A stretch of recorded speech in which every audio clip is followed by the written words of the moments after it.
Most stories follow a traditional flow, path, or guide. You have a hero, some time is spent introducing them, something bad happens or comes into the picture. The hero struggles to solve the problem, they come out victorious, learn a lesson, get the girl, and everyone's happy in the end. This is a simplification of stories in Greek mythology, where single heroic characters could turn the tide of battle and were unstoppable forces that even the gods feared.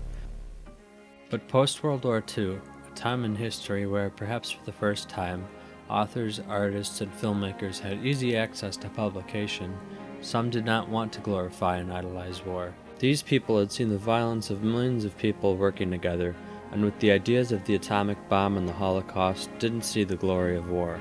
They saw the horror, the futility, and the feeling that a single person didn't matter, that good endings are lies. They saw the world around them differently. These were the first postmodern content creators. Postmodernism is a nebulous thing, however, and it lacks the rigid structure and definition that traditional storytelling has had for millennia. It is defined by an almost reconfiguration of traditional structure, and more by certain traits that can be found frequently. Number 1. The hero. Actually, let's call him the protagonist, as an audience surrogate while the story happens around him. The protagonist is the character that the story is centered around. The story revolves around them like the earth revolves around the sun.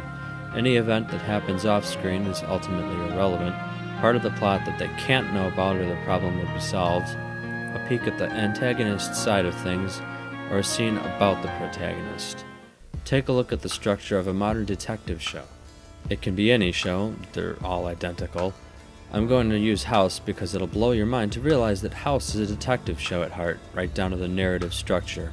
Also that diseases are criminals and need to be taken down. First, the crime scene is from the victim's perspective because we don't have a detective or a doctor yet, and don't need one unless something happens to them, and something always happens to them. Number 2, the detective and their team are introduced, and they begin to investigate the case.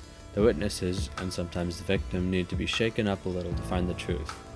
House is an interesting example in that, in this case, the patient, the family, classmates, co-workers, whoever, are the witnesses, and almost always hold back information, even though they have the patient's best interest in mind in almost every case.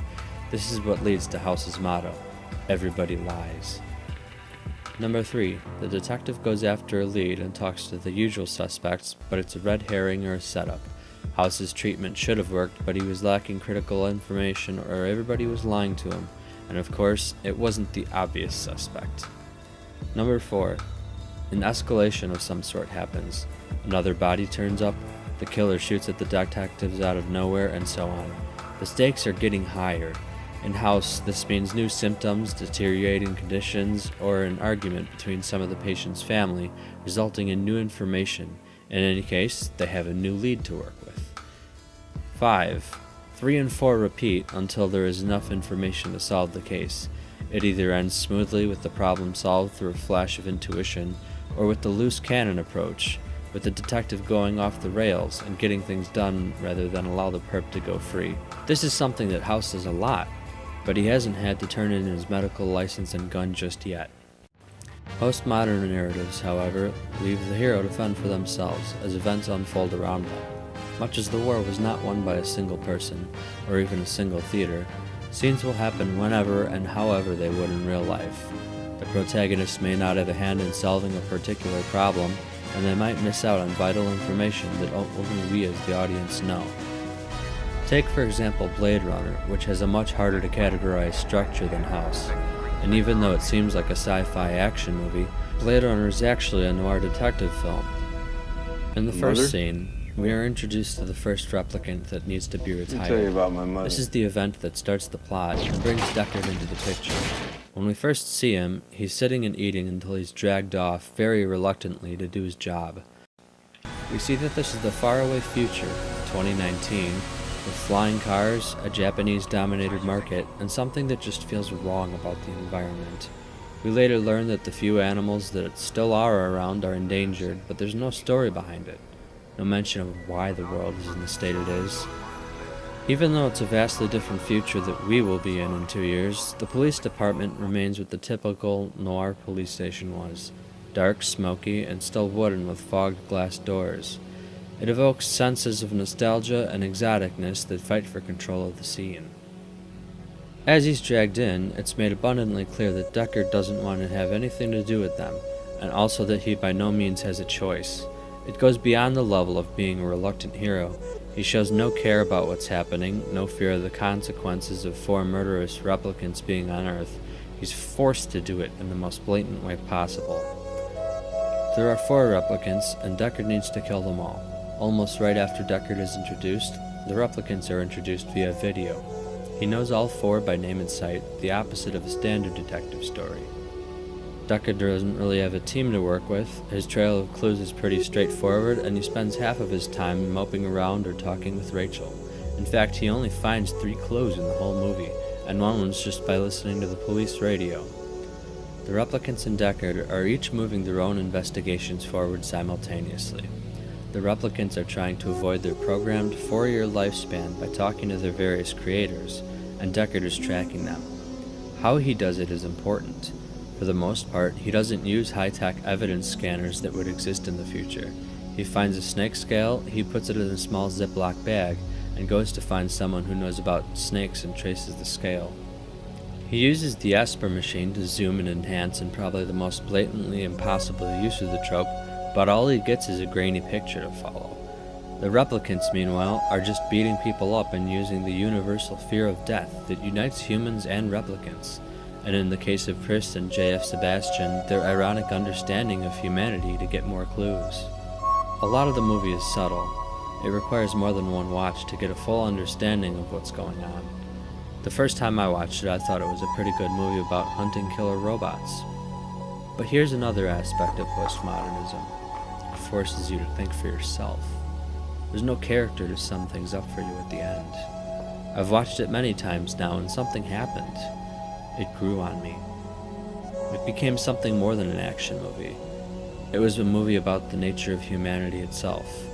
Just while writing this, I realized that bit about Deckard and the replicants taking parallel lines of investigations. Do they intentionally reflect the traces of humanity found in the replicants versus Deckard's uncaring, methodical approach that leaves a larger body count, if not the same amount? In the end, who's the real villain? Blade Runners exist because, after a few years, replicants start to develop emotions and feelings. As a slave race, that's bad. So they solve this problem by giving them a short lifespan, which, in turn, makes those emotions murderous and hate-filled when they realize what's going on. But at the same time, they're clearly also capable of positive emotions and sympathy. Through these parallels, we're forced to think more about the nature of the medium itself, and question the nature and process of storytelling. There's no character to sum up the story at the end and explain things for people who weren't watching closely enough. In some cases, there's many ways to interpret the plot, and there's no single real answer. While in House, you get an "oh, it was that all along" explanation. Blade Runner's ending and subtext is so ambiguous that people, including the filmmakers, have been arguing about it for 35 years.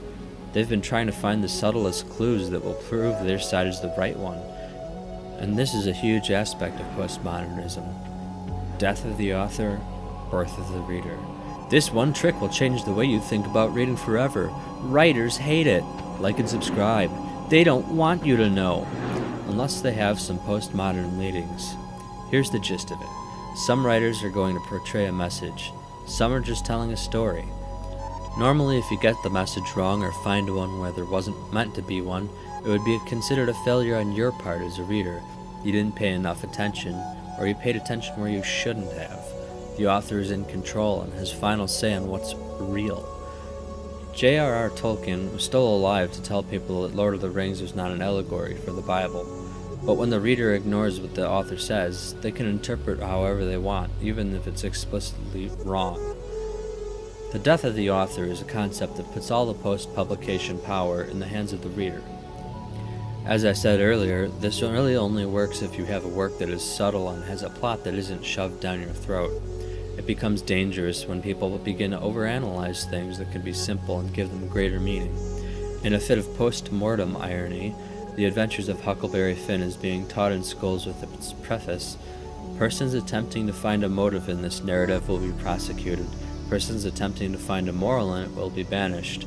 Persons attempting to find a plot in it will be shot. Treated as an in-joke, as Mark Twain's clever bit of meta self-awareness, as if everything he just said was the opposite of what he meant. But he's literally dead, so who knows? Maybe he did mean it as a joke.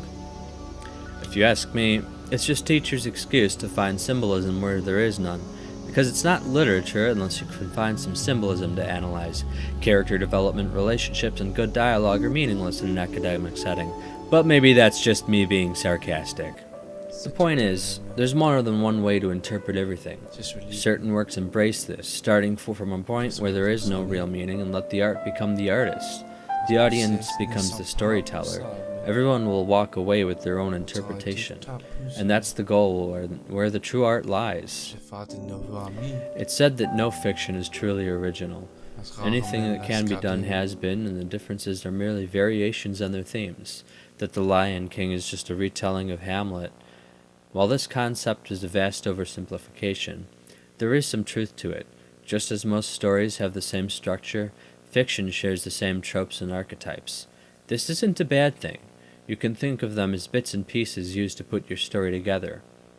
But when everything out there is the same, it's time for a deconstruction. In the late 80s and early 90s, anime about giant robots was a huge deal. So huge, in fact, that they were some of the first to bridge the gap into America, albeit in a chopped up and rebranded for kids version. These shows provided such a glut of material that a certain animation studio noticed the similarities and decided to do something. In most giant robot shows, the main character is a teenage boy who, through one circumstance or another, becomes the pilot of the robot and the hero of the show. They're confident, quick to act, and bursting with the urge to do what they can for their country or whatever the story demands.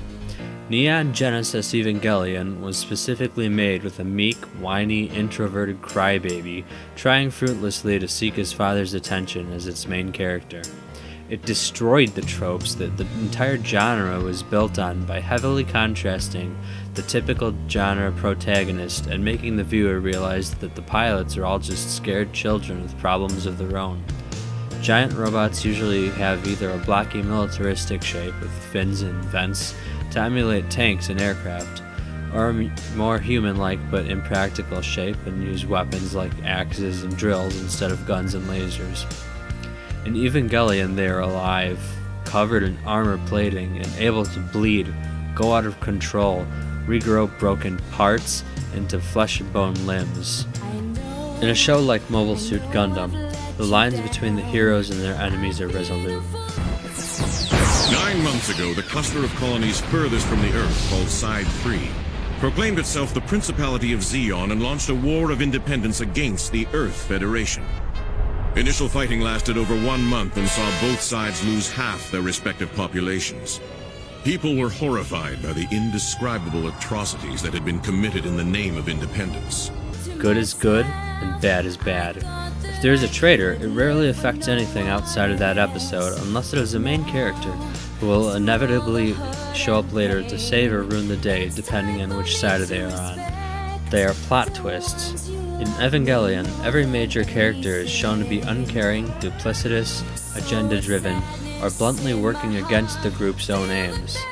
The enemies are called angels and are responsible for the Earth's near destruction years earlier, implying that humanity may be on the wrong side of the fight, along with a lot of other biblical references. The angels are all radically different, and sometimes nonsensical or geometrically impossible. All of this highlights the reality of the violence that is absent from other shows, examines the ubiquitous call to duty, the nature of humanity, and its failings, and begs the question about what the plot is really about. The ending of the show and its true ending movie make very little sense unless you watch it more than once, think about it, talk to other people, and so on. Even 20 years later, people are still theory crafting, trying to figure out aspects of the show, and with the recent Rebuild series of movies, new fans are discovering it in a different form for the first time. Spoiler, it's a sequel, not a reboot. This mind screw ending is another common postmodern trope. Movies such as Fight Club and Memento rely on you being just as confused and unsettled as the main characters. They are not necessarily reliable narrators, and part of the meta-narrative is that you are either experiencing reality the way they do, or realizing something seriously wrong with them. Remember what I was saying earlier about plot structure? Having it chopped up can have a disturbing effect, since it averts your expectations. In Memento, the reverse order of the structure is half of what makes it a great film. It's a mystery, almost a game for the viewer to try and solve as it's told with more and more context. Played forward, it's a completely different story. We know what happened, who's trustworthy, and who the culprit is, and it's really just a movie about two people trying to screw over an amnesiac. As I said earlier, postmodernism, like many figurative and artistic concepts, is a nebulous thing. There's no definitive way to tell what is and what isn't postmodern, just a series of features that might clue you in. For example, The X-Files toes the line. It's formulaic, fits the mold of a classic detective show, and doesn't have a plot that takes a lot of thought on the viewer's part. But at the same time, for a show about solving unsolved cases, a lot of the cases remain unsolved. Mulder and Scully get along professionally, but can never agree on whether the case is based on science or the unexplainable. This is similar to the by-the-books and loose cannon dynamic that many shows have, but unlike that setup, Mulder and Scully are willing to hear each other out, often to their own detriment. At the end of the day, a whole lot goes unexplained or ambiguous. They also experiment with cinematography, directing, and writing a few times, and many consider those to be the best one-off episodes. Is The X-Files postmodern? I'll leave that for you to think about.